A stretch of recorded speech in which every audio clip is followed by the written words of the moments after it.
Leva a vida pra onde Deus quiser. Só não quero ser a presa, não. Que a menino levam minha fé. O mundo não quer brincadeira, não. Crianças já não podem mais brincar. A violência está em todo lugar. O medo me acompanha onde vou. Peço a Deus, nosso Senhor. Eu quero paz,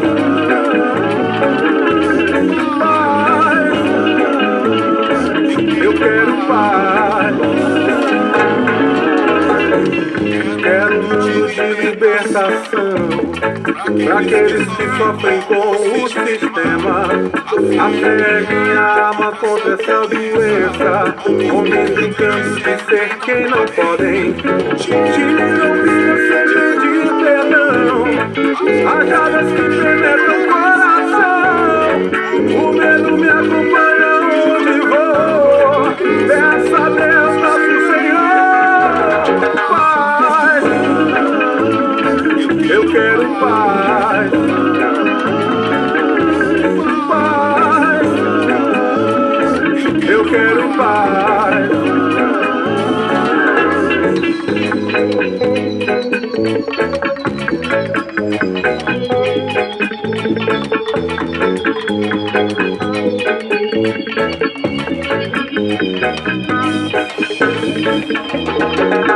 Leva a vida pra onde Deus quiser. Só não quero ser a presa, não. Dia me levam minha fé. O mundo não quer brincadeira, não. Crianças já não podem mais brincar. A violência está em todo lugar. O medo me acompanha onde vou. Peço a Deus, nosso Senhor, paz. Eu quero paz, paz. Ele é muito importante. Então, conversa com seus amigos, aprofunde a sua ideia e mande aqui pra gente. A gente tá esperando. A grana tá na mão. A grana tá aqui, pô. E essa novidade que eu vou falar depois, daqui a um mês, que no T2 vocês vão ficar encantados com isso daqui. E tem outra coisa. Tem aquela marca que você gosta muito, tem aquele negócio que você é fã, que você é cliente. Chega pra esse cara e fala assim, se inscreva no ICL Tanque. É isso aí. Já existe. Boa, daí você vai apoiar. Exato. Pronto. É o último recado que eu queria dar. Espalhem a ideia. Espalhem pra todo mundo. Pra todo mundo que você... Vamos furar bolhas. Vamos furar bolhas. O Brasil inteiro não tá querendo falar de empreendedorismo. E quem é que tá indo pra cima dessa galera? Galera, é Pablo Marçal, é o coach do não sei o quê. Pô, vamos aqui, ó. Vamos com uma coisa séria, vamos com uma coisa de comunidade. Vamos furar bolha. Então aqui, ó, icltank.com.br, com Roberta Garcia, João Paulo Pacífico. Vocês ainda vão conhecer pra frente quem vão ser ali os jurados, os técnicos, etc. Mas aí tem muita notícia boa pra dar, tá bom? Vamos embora nessa e toca o programa que tem muita coisa pra gente falar importante hoje. Obrigado, galera. Obrigado, João.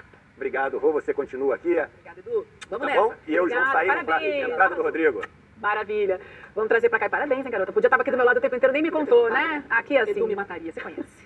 Bom, minha gente, a gente vai convidar então o Rodrigo Viana, já ele chega pra cá pra conversar com a gente. E a gente vai receber junto com o Rodrigo, vamos fazer uma entrevista muito importante. A gente recebe a Fernanda Chaves, que é a ex-assessora da Marielle. Ela estava na noite do crime. Vocês lembram que tinha uma pessoa junto com a Marielle no banco de trás, estava ali, a coisa de 50 centímetros ao lado da Marielle. Viu a colega, viu? Pode entrar, Rodrigo. Bom dia pra você. Estou apresentando e falando um pouco mais sobre o que testemunhou, o que viu. A Fernanda estava ao lado da Marielle, eram amigas, ela que era assessora da Marielle e viu ali, foi a testemunha, viu Marielle morrer ao seu lado. E a gente vai conversar com ela agora. Foi uma entrevista entrevista que você trouxe pra gente, que você combinou com ela ontem à noite. Eu quero até te agradecer, porque é um testemunho muito forte e importante que a gente precisa ouvir agora. Bom dia, Roberta, bom dia, Vivi, todas e todos que nos acompanham. Desde ontem, a gente está na cobertura do desfecho, né, da entrega do relatório da Polícia Federal, apontando os mandantes e apontando também o envolvimento do delegado Rivaldo, como vocês já vinham conversando um pouquinho antes com o Marcelo Freixo e com a Juliana Dalpiva. Desde 2018 eu converso com a Fernanda, né, porque, gente, naquele carro, no bairro do Estácio, no Rio de Janeiro, naquela noite, em março de 2018, né, foram alvejados o Anderson, motorista, e a Marielle. Mas havia uma terceira pessoa dentro daquele carro.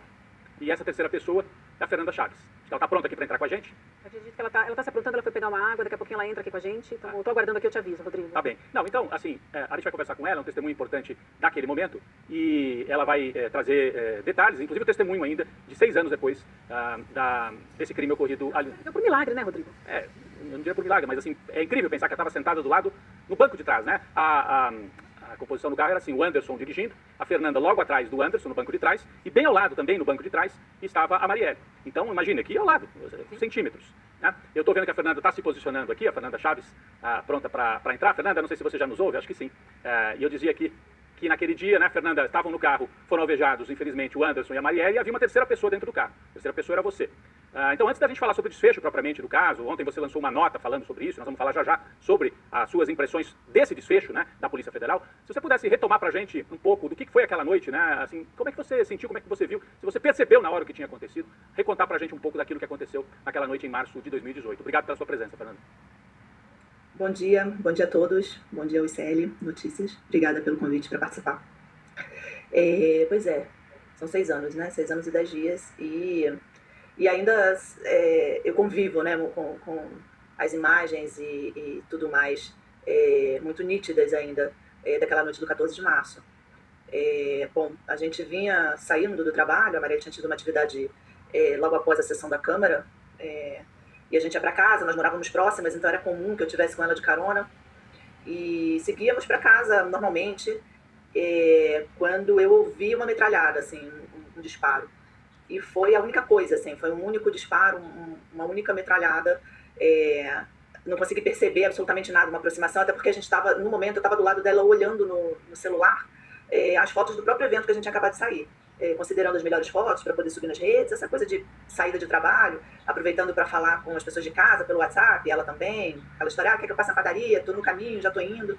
Então eu não estava, e ela também não, prestando atenção no entorno, né? Agora, eu acredito que tenha sido uma abordagem muito repentina, porque o Anderson estava dirigindo e ele não esboçou qualquer preocupação, né? E é isso, é Rio de Janeiro. Naquele momento, daquela rajada, a única coisa que me passou pela cabeça foi Rio de Janeiro, né? Viver no Rio de Janeiro é poder se deparar com uma situação de tiroteio na rua. E naquele dia, naquela semana, coisa de 10 ou 15 dias antes, tinha tido um conflito ali, exatamente naquela região. Então, a primeira coisa que me ocorreu foi, eu estou passando no meio de um tiroteio entre policiais e bandidos, né? É a coisa que passa pela cabeça do carioca, da pessoa que vive no Rio de Janeiro. E, enfim... Estourou o vidro, né? Claro, evidente, veio o tiro pelo lado direito. Estouraram os vidros. No reflexo, eu me abaixei, me enrolei, assim, eu estava atrás do Anderson e do lado da Marielle, que era uma conformação meio incomum, ela nunca ia atrás, ela gostava de ir na frente, sempre gostou meio de ser meio copiloto ali. Mas nesse dia era isso, a gente queria conversar, ver umas fotos juntas e tal, o carro do Anderson era pequeno, ela quis ir atrás. E aí, enfim, tudo aconteceu, eu me abaixei no reflexo, percebi que o Anderson tinha sido atingido, porque, diferentemente da Maria, ele esboçou uma dor, ele fez um ai, também foi a única coisa que ele fez. Eu tive que parar o carro, sair do carro, enfim. Puxou o freio de mão, alguma coisa assim, para parar o carro? Eu percebi que o carro, como os vidros estavam estourados, eu percebi que ele, abaixado, eu percebi que o carro estava em movimento e que ele estava encostando na calçada. Então eu vi que as mãos do Anderson tinham se soltado do volante nesse momento que ele falou ai, e aí eu puxei o freio de mão, fui para frente, puxei o freio de mão, e, enfim, parei o carro e saí do carro acreditando que eu tinha acabado de atravessar um tiroteio. Ali você não percebeu que a Marielle estava alvejada de maneira, enfim, que ela tinha falecido naquele momento, né? Você achou que, enfim, você não sabia o que tinha acontecido? Não, eu estava muito em choque, o lugar era muito escuro, era um trecho muito escuro. Eu não estava enxergando bem, por conta dos estilhaços, os vidros estouraram, então tinha muito estilhaço em cima de mim, no meu corpo. A Marielle estava encostada em mim, eu ainda cutuquei a Marielle, nesse momento eu meio que gritava, que isso, ajuda e tal. E eu cheguei, como eu estava baixada, eu mexi na perna dela, Mari, vamos sair daqui. Enfim, não sei exatamente o que eu falei, mas eu abri a porta do meu lado e saí engatinhando, achando que a gente tinha passado por uma situação de conflito. E aí eu saí olhando abaixada e tentando ver onde é que era o local do problema, para eu tentar me proteger ali. E E assim, a minha preocupação maior era chamar uma ambulância, porque eu vi que Marielle e Anderson estavam feridos, e para mim eles estavam desmaiados. Talvez pela minha própria condição, eu estava bem, eu entendia que eles pudessem estar desmaiados, assim, que eles estavam vivos, que eles estavam bem também, de alguma forma. Ou eu não queria acreditar, enfim, era muita coisa para processar. Eu estava em choque, tentando não desmaiar, tentando dar conta daquele momento, assim, tentando manter minimamente, tentando racionalizar o máximo possível para uma pessoa naquela condição de choque.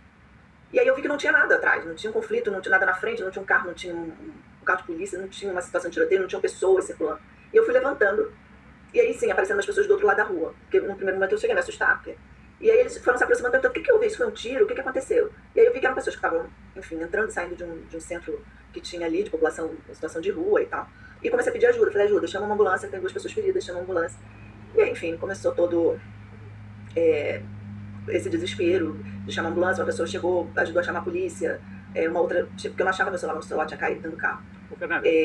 Uma outra pessoa chamou finalmente a ambulância, enfim. É que a gente tem um registro, né, Vivian, desse momento? Fernanda, eu quero, aqui é Vivian, quero te desejar bom dia, antes de mais nada, e te agradecer, conversar com a gente hoje, e relembrar esse momento que é um momento de muita emoção, né? Eu agradeço você conversar com a gente hoje, e você chegou a mandar um áudio pro seu marido, a gente tem esse áudio, eu vou pedir pra gente ouvir, e aí depois a gente volta a conversar contigo, tá bem? Então essa é uma mensagem de áudio que a Fernanda enviou pro marido dela logo depois, enfim, naquele momento, quando ela encontrou o celular, em que ela ainda estava muito abalada e tentando entender tudo que tinha acontecido. Vamos ouvir.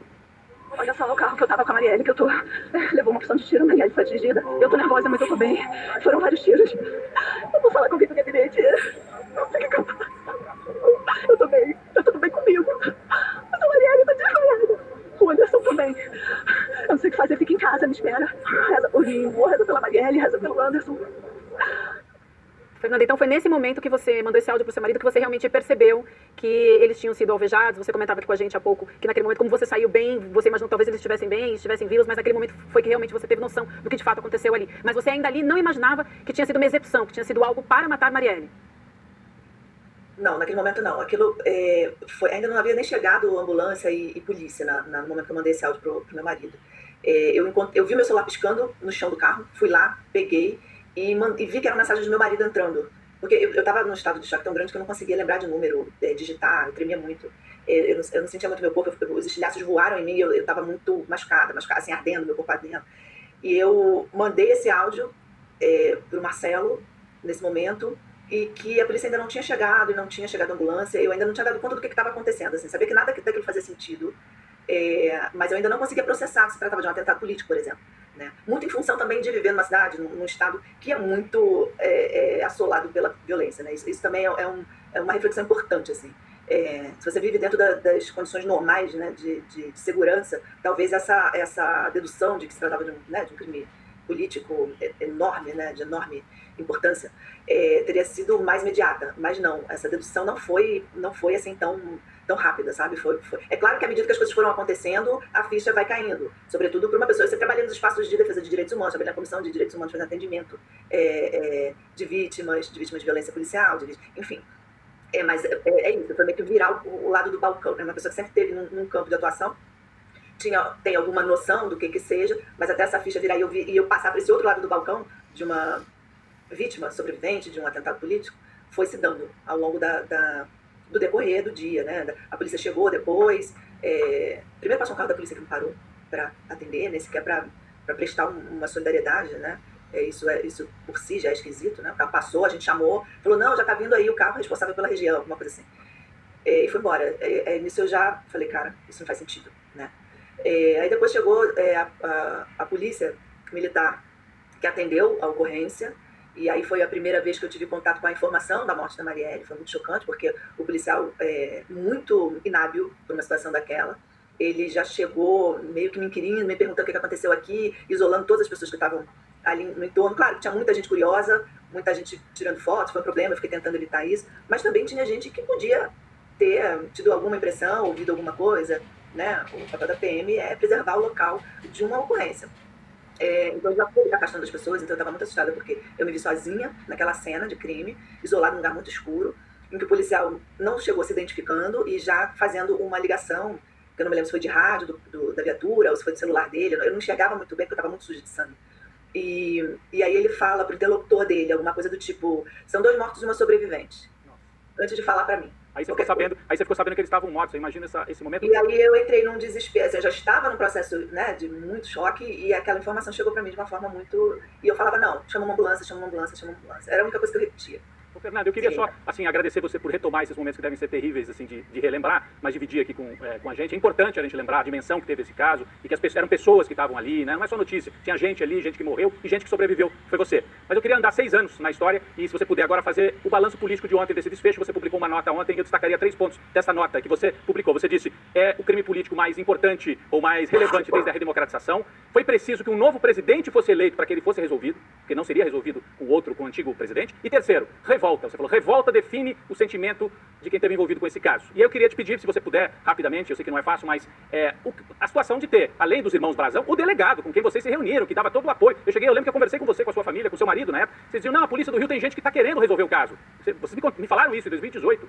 E aí saber que o Rivaldo está no relatório da Polícia Federal, o delegado Rivaldo, como colaborador do assassinato, do duplo assassinato e da tentativa de matar você também. Então, como é que você viu isso? Como é que você lê essa situação?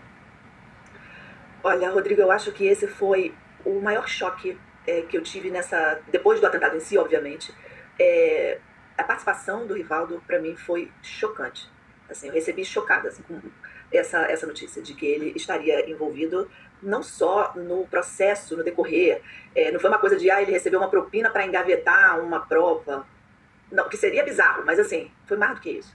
Né? O que esse inquérito aponta, pelo menos o que esse inquérito está dizendo, é que o Rivaldo, ele está desde a concepção, né, que ele preparou um terreno para que o crime não fosse elucidado. Então, assim, então ele está lá na arquitetura do plano para assassinar a Marielle.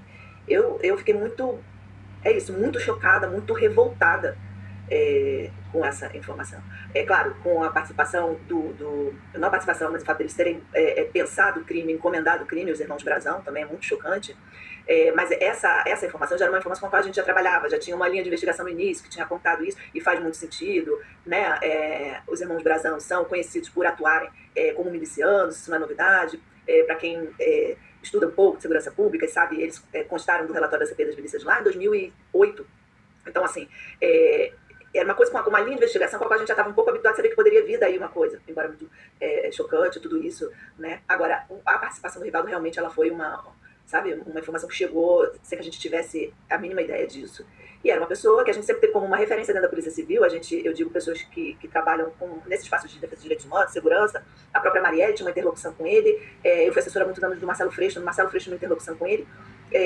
Porque isso, ele era uma figura ali da Polícia Civil com a qual você conseguia mediar e acessar, uma figura tida como uma figura progressista desse campo, né, desse campo mais progressista politicamente dentro da Polícia Civil, uma referência em segurança, né, uma pessoa confiável, com a qual a Maria já lidou. Então, assim, o Rivaldo, ele falou que isso era uma questão de honra para ele resolver, ele teve com a família.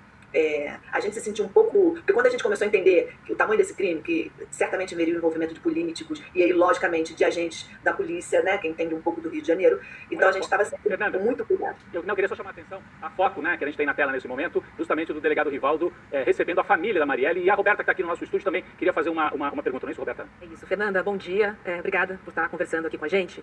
Fernanda, a Polícia Federal aponta que havia um miliciano infiltrado no PSOL, né, o partido de Marielle Franco. O nome dele é Laerte Silva de Lima. E ele estaria lá infiltrado para levar informações sobre a atuação da parlamentar. Eu queria saber se você viu, se você conheceu o Laerte Silva de Lima, se ele teve reuniões com Marielle. Que recordações você tem de Laerte? Por favor. Olha, eu não conheço essa pessoa, eu nunca vi uma foto dele, então eu não tenho essa certeza absoluta de que eu nunca estive no espaço com ele, mas o nome não me diz nada. Essa informação já é uma informação que já tinha chegado pra gente há uma coisa de 3 anos. É isso, a investigação ela foi o tempo inteiro paralelamente atrapalhada, né? Esse caso já tinha aparecido e foi meio que menorizado, sabe, meio desprezado. A gente sabia que tinha tido uma pessoa que não era da militância do partido, que se filiou, e era da Zona Oeste, era um cara que seria uma pessoa meio apoiadora das milícias, mas era um cidadão comum que deu um jeito de entrar para o partido para observar o período pré-eleitoral, como cada um ali estava fazendo, onde cada um atuaria ali naquele período eleitoral e tal. E isso foi meio que, sabe, transformado numa coisa menor. Não, cara, é um qualquer que entrou numa de querer dar uma olhada, vigiar o pessoal e tal. E morreu o assunto, isso deve ter uns 4 anos.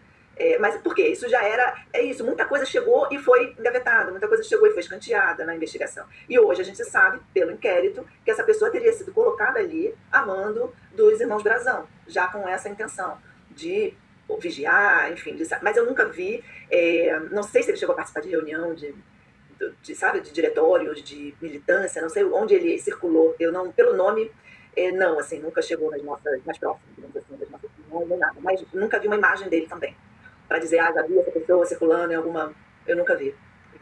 Fernanda, querida, eu quero agradecer a sua participação hoje com a gente. Foi muito importante te ouvir. E eu deixo aqui em nome de toda a nossa equipe da audiência também os nossos sentimentos, que a gente sabe que relembrar esse momento, embora é óbvio que você também, como todo o Brasil, esperava um fechamento para esse caso, né? Mas ter que rememorar isso, a gente sabe o quanto é difícil. Então eu quero te agradecer mais uma vez. Obrigada, força.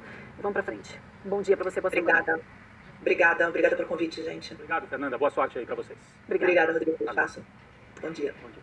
São 9h33, a gente traz agora o Leandro Demore para a gente conversar, temos mais recortes para falar sobre esse caso. Demore, bom dia para você, tudo bem? Bom dia, pessoal, tudo bem? É impressionante a força, né, da Fernanda para falar sobre isso, tanto tempo depois. Parabéns pro Rodrigo também, que conseguiu marcar com ela para trazer. É importante, né, gente? A gente começou essa cobertura ontem, num programa especial, fizemos um super programa em mais de 2 horas no ar, trouxemos o Freixo, trouxemos vários repórteres. Aliás, ontem, né, Rodrigo, a gente fez aí uma salva de palmas virtual aí pro jornalismo brasileiro. Quero só reforçar isso, né? Quanta gente foi importante, até mesmo no relatório da Polícia Federal, a importância do jornalismo ali, diversas reportagens citadas, diversos fatos levantados pela imprensa para recolocar a investigação no trilho, né? Então, só para abrir minha participação hoje, eu quero fazer uma homenagem aí ao Igor Melo, que é da nossa equipe, acabou de chegar no site, repórter importantíssimo, que trabalhou no UOL na época, né? O Igor participou ontem também da nossa conversa, a Juliana Dalpiva, o Flávio Costa, o Sérgio Ramalho, a Marina Lang, a Vera lá do Jornal Globo, o Chico Otávio, tem tanta gente que participou dessa cobertura, Carol Castro lá do Intercept, o Rafael Soares, assim, ó, eu vou esquecer o nome da quantidade de jornalistas importantes que levaram esse caso até esse final que a gente conhece. A imprensa foi muito importante, foi crucial para desvendar esse crime da Marielle e do Anderson. Porque insistiu, né, Demore? Enquanto parte das autoridades, agora a gente sabe, estavam despistando, criando inclusive falsas bandeiras, né, apontando para o lado errado para despistar, os jornalistas estavam no caminho. O Chico Otávio e a Vera do Globo seguiram firmes. Vera Araújo. Vera Araújo. A Vera Araújo, eu falei, exatamente, o Chico Otávio e a Vera Araújo. E o Flávio, que teve ontem com a gente também, o Flávio Costa, enfim, o Igor da nossa equipe, o jornalismo, a Juliana Dalpiva, teve um papel fundamental para que a história fosse contada. E aí aparecessem autoridades que topassem retomar a investigação como ela devia ser feita, e não para atrapalhar as investigações, né, Vivian, como ficou demonstrado pelo relatório da Polícia Federal. Né? Sim. Demora, a gente quer te ouvir também sobre o Braga Neto, na época era interventor do Rio de Janeiro, e a gente tem uma notícia aqui da Folha de São Paulo que eu queria também falar contigo, do Fábio Victor, que diz o seguinte: o general Richard Fernandes Nunes, que era o secretário de Segurança Pública do Rio na época do assassinato, e nomeou como chefe da Polícia Civil o delegado Rivaldo Barbosa, né, que ele é apontado como o mentor intelectual e que fez todo o planejamento, mas o fato é que o general Nunes se diz, abre e fecha aspas, perplexo com a prisão dele como um dos arquitetos da execução, falando do Rivaldo Barbosa, e considera que pode ter sido ludibriado, e aí, dizendo aqui, abre e fecha aspas, como foi toda a sociedade. Então, o que ele diz aqui é que ele que acha estranho, que não imaginava, que está perplexo que o Rivaldo teria tido esse papel no crime. É importante a gente lembrar aqui também que o Nunes foi escolhido como secretário pelo interventor federal da segurança naquela época, justamente Walter Braga Neto, que mais tarde seria ministro do governo Bolsonaro. Demore. Richard Nunes, que dizia que o crime da Marielle teria solução até o final daquele ano, 2018, e a gente viu que não teve, né? Vivi, tem uma questão importante nisso tudo, o próprio Marcelo Freixo falou isso pra gente, a própria Mônica Benício também declarou, né? O Rivaldo Barbosa, de certa forma, ludibriou todo mundo nessa questão. O Rivaldo Barbosa tem uma foto aí, que é uma foto, assim, tristemente, lamentável, do Rivaldo Barbosa sentado num sofá ao lado do pai e da mãe da Marielle. 2 dias depois do crime, falando, não, eu vou resolver, eu mato no peito, não sei se vocês já mostraram essa foto, né? A gente tem, eu vou pedir pra recuperar enquanto você fala, Demore, vai falando que a gente vai colocar.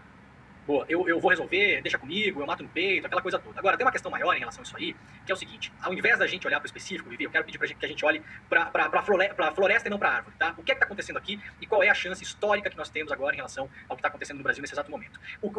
A investigação em relação ao assassinato da Marielle foi resolvida? Olha, a gente tem 2 respostas para isso, Vivi. Sim e não, tá? Então, sim, na dinâmica do crime, sim. Em relação aos mandantes, sim. Em relação à motivação, parece que tá claro aí pra polícia, né? Que temos uma motivação, sim. Qual foi a arma usada, o carro usado, o local onde aconteceu, a própria dinâmica no dia. A gente sabe já há um bom tempo, isso não é de ontem, né? Já saiu na investigação do Ministério Público do Rio de Janeiro que o Rony Lessa monitorava a rotina da Marielle, fez várias buscas no Google pra saber onde é que a Marielle estaria. Ele sabia que a Marielle estaria na Casa de Pretas, em Botafogo, naquela noite do crime, né? Agora nós temos uma notícia de que eventualmente infiltraram pessoas dentro do PSOL, ou dentro de reuniões do PSOL, para tentar entender também mais ou menos para que lado que a Marielle ou outras pessoas estavam caminhando. Isso é uma questão. Agora, eu quero só partir de um pressuposto para nossa audiência aqui, que eu falei hoje de manhã no Desperta, e depois eu quero deixar essa janela de oportunidade histórica aberta para a Polícia Federal, para o ministro Lewandowski, para o governo Lula, para quem quiser abrir essa janela, porque essa janela, ela tá destrancada agora. Primeira coisa: quem matou a Marielle, Vivi? Materialmente, a gente sabe que foi o Rony Lessa, o atirador. A gente sabe que foi o Elcio de Queiroz, o piloto do carro. Agora, quem matou a Marielle, se a gente olhar para a floresta, foi o Estado brasileiro. A Marielle, ela foi assassinada pelo mando de um deputado federal, de um conselheiro do Tribunal de Contas. O atirador...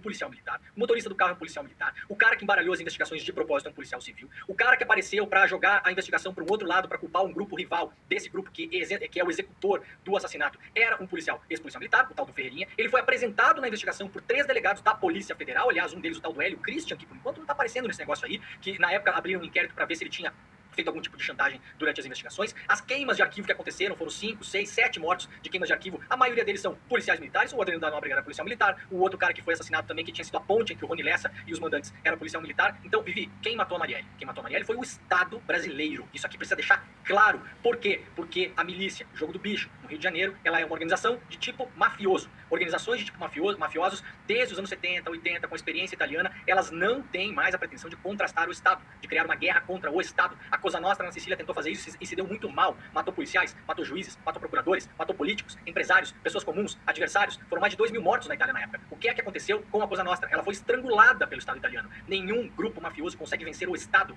O Estado tem poder, dinheiro e motivações infinitas. Você não consegue contrastar o Estado. O que é que as máfias aprenderam nos últimos 50 anos no mundo? Que elas querem ser o Estado, se infiltrar no Estado. Quem matou a Marielle são agentes do Estado, infiltrados no Estado e que estão no crime também. Então a gente tem hoje uma oportunidade de tentar botar o olhar para dentro da infiltração mafiosa no Estado. A gente não fala tanto da crise de segurança pública no Rio de Janeiro. Como a gente vai resolver isso, Vivi? Colocando polícia em favela? Colocando a Polícia Rodoviária Federal para matar gente, que foi o que fez o governo Bolsonaro? Não, a gente vai resolver isso com a oportunidade histórica que o crime da Marielle agora está nos dando para olhar para a superestrutura do crime que está infiltrado em todo o Estado brasileiro. Tribunais de conta, tribunais de júri, desembargadores, juízes, promotores, procuradores, delegados, soldados da Polícia Militar, investigadores da Polícia Civil, inspetores, Instituto Médico Legal, a Polícia Civil, a Polícia Militar e várias outras instituições do Estado brasileiro presentes no Rio de Janeiro estão podres. Quando eu falo isso, e é uma coisa que me incomoda muito, Vivi, porque eu falei de manhã no Desperta também, as pessoas falam, Demônio, você está generalizando, mas não é todo mundo. Gente, o que é que os bons policiais querem por fazer o trabalho deles? Querem um abraço? Querem uma medalha? Querem parabéns? Gente, quem está fazendo um trabalho digno e honesto, legal, é para isso que vocês estão no poder público. Agora, a Polícia Civil do Rio de Janeiro, ela é podre. Ela é podre. A Polícia Militar do Rio de Janeiro é podre. Vários tribunais que tratam desses crimes no Rio de Janeiro são podres. Os casos não andam. O Adriano da Nóbrega estava livre, leve e solto depois de cometer dezenas de assassinatos e ele não estava sendo procurado na época só por conta do caso Marielle. Os caras desengavetaram um homicídio antigo do Adriano para ter a opção de conseguir prendê-lo. Coisa que estava lá parado nos tribunais há 1000 anos, que jamais andaria. Então, ministro Lewandowski, doutor Andrei, delegado-geral da Polícia Federal, vocês têm uma oportunidade histórica, inclusive para o governo agora, que precisa tanto apresentar pacote de segurança pública, de colocarem a mão nesse negócio a valer, a vera, entender quem são os grupos mafiosos, como eles se organizam, quem é que são os juízes comprados, os desembargadores comprados, os promotores comprados, os delegados, os inspetores, o cara do Instituto Médico Legal, todo mundo, Vivi, de cima a baixo. O crime está resolvido. O grande crime, o grande negócio, ele tá com a janela está destrancada agora. Basta saber quem vai ter a coragem e a ousadia de botar o olho para dentro disso e, de fato, usar isso como uma janela histórica importantíssima. O próprio governo, na semana passada nós falávamos, eu e o Rodrigo aqui, e a Vivi e o William também, é uma questão de segurança pública. As pessoas têm uma percepção de insegurança no Brasil. Por que é que não se usa esse momento histórico no Brasil agora para fazer como fizeram os italianos, uma nova lei antimáfia? Uma lei que foi feita na Itália a partir dos anos 80, em 86 e 87, aprovaram uma lei antimáfia com penas do artigo 41 bis, por exemplo, que são específicas para antimáfia, que na Itália foram desaguar em prisão perpétua para chefes mafiosos. Então, agora, nós temos uma chance, para o governo, inclusive uma chance política, de mostrar que se importa com segurança pública de fato. Eu espero que agora, com essa investigação aparentemente terminada, ontem o Lewandowski falou que terminou, mas podem aparecer novos nomes, deixou um pouco no ar isso, agora a gente encerre esse caso específico, triste, terrível, de triste memória. A gente viu a Fernanda falando aqui agora o que aconteceu, é lamentável, só que nós temos uma oportunidade, uma chance de olhar para o grande crime que acontece no Brasil, para a infiltração mafiosa de fato, que a gente tem essa oportunidade para resolver. É difícil, Rodrigo, porque isso aí vai bater no juiz amigo, no advogado parceiro, no sócio de crime. Na Itália, quando mataram o juiz Giovanni Falcone, quando descobriram o mandante, Rodrigo, que era um mafioso chamado Giovanni Brusca, o Giovanni Brusca foi o cara que instalou o TNT, a dinamite na estrada, que explodiu a estrada e matou um juiz. Quando foram investigar a vida do Giovanni Brusca, chegaram no Inácio Lo Salvo. O Inácio Lo Salvo era um empresário, um empreiteiro. Ora, não por acaso no Rio de Janeiro o interesse da milícia era o quê? É empreiteiro, construir prédio. A história se repete. Quando investigaram o Inácio Lo Salvo, foram caindo vários políticos, juízes, desembargadores, promotores, policiais. Sabem onde, para terminar esse meu raciocínio, chegou a investigação na Itália, Vivi? Chegou no Giulio Andreotti, que era o presidente da Itália, o líder máximo do Partido Democracia Cristiana. O Giulio Andreotti morreu respondendo processo de ligação mafiosa. Então a gente tem a chance de olhar para cima. Eu espero que esse caso não seja esquecido daqui a um mês como um caso resolvido, porque ele não está, aliás, ele está longe de ser resolvido. E Demore, você fala infiltrados, né? Eu iria um pouco além. Eu acho que hoje eles fazem parte de toda essa máquina. Porque se a gente pensar nas aprovações das políticas públicas, todas elas passam por eles. Calcificou. tem que haver realmente uma mudança, mas pelo jeito não, né? Porque a prisão de Chiquinho, Brazão, no caso Marielle, abre espaço para o primeiro suplente do União Brasil assumir. E eu tô falando aqui do ex-presidente da Beija-Flor e sobrinho de Anísio Abraão Davi, que é o patrono de Nilópolis e um dos integrantes do Jogo do Bicho no Rio de Janeiro. Essa informação saiu na coluna do Lauro Jardim. E Demore, falamos em calcificação, né? E aqui a gente vê claramente um retrato do Jogo do Bicho na porta de entrada da política institucional em Brasília. Aí, Roberta, esse é o exemplo perfeito do que eu tô falando aqui. O crime da Marielle não acaba com a investigação do assassinato. Quem é que vai assumir agora? É outro cara representante. O nome disso é capilaridade mafiosa. Gente, isso é estudado há 50 anos. Sabe? Infiltração mafiosa, capilaridade mafiosa, criminalidade de estilo mafioso. Isso é um clássico. Teve muita gente, aliás, muito, entre aspas, especialistas de segurança pública no Brasil nos últimos anos, falando que milícia, que jogo do bicho é diferente de máfia. Eu lembro de ter várias conversas com o Marcelo Freixo em relação a isso, de papos que a gente teve em vários momentos, e o Freixo falando pra mim, cara, o que você acha disso? O Freixo visitou a Itália, o Freixo foi até Palermo, na Sicília, pra falar com os procuradores, pra falar com os juízes, e eu e o Freixo, a gente fecha muito nessa ideia, a gente tem que bater na tecla, milícia é máfia, bicho é máfia. Se a gente não bater nessa tecla, aí vira o quê, Roberta? É contravenção, vai fazer uma festinha, escola de samba. Escola de samba, e vai fazer um joguinho com todo o respeito pra quem ama o carnaval, e muitas vezes, tudo bem, o carnaval é complexo, Rio de Janeiro, blá blá blá, mas assim, Roberta, pouco me interessa nesse momento, os caras estão infiltrados no carnaval, cara, é máfia. Você imagina um mafioso italiano infiltrado lá na maior festa italiana, não sei o que, a festa da República, o que as pessoas achariam? Um absurdo, por quê? Porque é um absurdo. Então a gente tem uma chance histórica de olhar pra dentro. Agora, resta saber quem vai ter a coragem de começar a olhar pra dentro e começar a derrubar esse castelo de cartas, porque aí, eu aposto, sobra pouca coisa em pé no Rio de Janeiro e em outros lugares também. Passando o pano pro passado é que não é, né? Demore, querido, vou me despedir de você. A gente ainda vai conversar com a Heloísa Vilela, daqui a pouco com o Guilherme Amado também, desculpa, gente. Então a gente vai seguindo por aqui, mas deixa eu lembrar que o Demore vai seguir falando também amanhã no Desperta, nos nossos noticiários o tempo inteiro, mas amanhã no Desperta também fiquem atentos que ele vai trazer mais atualizações, vai seguir acompanhando esse tema, segue no nosso noticiário, né, Demore? Obrigada pra você, bom dia, querido. Demore, você já leu as 500 páginas todas do processo? Não, ainda não consegui ler tudo, devo terminar hoje, né? Mas como tinha muita gente super competente dos nossos colegas lendo, eu deixei para eles lerem das matérias. Só para lembrar, hoje eu tô no N2, tá? É importante. E como o Guilherme Amado tem por aí também, um grande abraço pro Guilherme Amado, que também fez uma cobertura intensa em relação a isso, deu muita matéria. E na semana passada foi o primeiro jornalista brasileiro a colocar o nome do Chiquinho Brazão como um dos mandantes também. Perfeito, bem lembrado, muito bom. Demore, um beijo para você, obrigada. Bom dia. Tchau, gente. Vamos já para Brasília com a Heloísa Vilela, que tem atualização também. A gente falava do Quaquá e vamos começar com a Heloísa agora também, trazendo uma atualização justamente sobre ele. Bom dia, Elo. Bom dia, pois é, ficou horrível para todo mundo, né? Bom dia, Rodrigo Vivi, Roberta. Desculpa, a gente já vai entrando assim direto, porque o dia tá quente, né? Mas essa história do Quaquá pegou super mal, tá um clima horrível dentro do PT com isso. Tem uma reunião do Diretório Nacional amanhã, aqui em Brasília, e essa situação dele vai ser discutida, porque ele é um dos vice-presidentes do PT. Então, a primeira coisa que estará em pauta é se ele deve perder esse cargo de vice-presidente. Agora, existe todo um processo dentro do PT que exigiria que ele seja julgado por uma comissão de ética, né? Seja discutido, não sei nem se eles usam o termo julgado, mas que o que ele disse seja discutido por uma comissão de ética. Então, o Walter Pomar, que é uma voz fortíssima, né, histórica dentro do partido, publicou até um texto no blog dele hoje, fazendo uma condenação séria ao comportamento do Quaquá e sugerindo exatamente isso, que ele não deve ficar, pelo menos, no papel de vice-presidente do partido, mas eu iria bem mais longe. Acho que ele devia sim devia ser discutido sim a permanência dele dentro do Partido dos Trabalhadores, fazendo as declarações que ele fez e mostrando a intimidade dele de mais de 20 anos com esses que foram agora presos, acusados pelo assassinato de Marielle. Elô, só pra gente trazer o contexto para quem não acompanha tanto a política do Rio, né? O Quaquá é deputado federal, super bem votado, foi prefeito de Maricá durante muito tempo, a única cidade administrada pelo PT no estado do Rio, e deu declarações